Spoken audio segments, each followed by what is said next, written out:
старши треньора на Левски Карлово, господин Мирчев. 2-2 с Димитровград, обрат от 0-2 до 2-2, частичен, както казват някои колеги.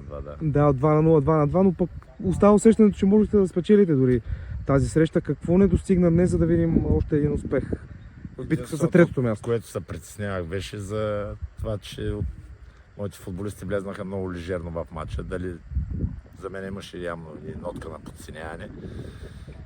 Първите 10-15 минути имахме и ситуации 100% и да си влезехме в матча.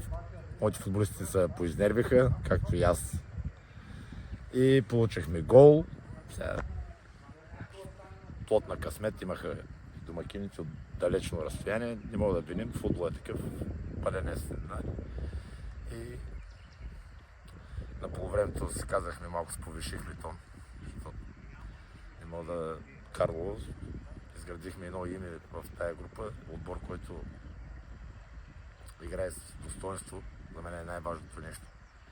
И тук да се говори после, че едва ли не помагаме на някой отбор. Аз и момчетата второто по време получиха втори гол. Това се оказва, че психологически отбора, момчетата са сигурни в собствените си качества и като отбор.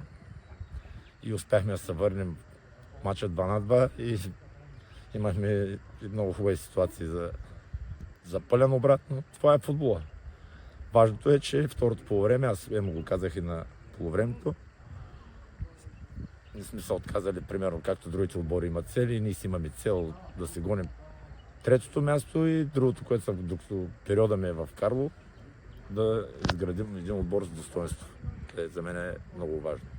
Какво може да се отдаде факта, че доста често в мачовете влизате по-колебливо? Пропускате шансове, допускате първия гол, след това трябва да търсите обрат. В повечето случаи успявате да го направите, но... По принцип, ако бъда честен, аз се замисля върху това. То вече станаха, имаме сигурно 5-6 такива двубоя. Може би вината е в мене. Не успявам да ги мотивирам ли, но виждаме, че във втория полусезон плоти на класирането. Нашия отбор почна да влиза лежерно в мачовете. За мен това е една от причините.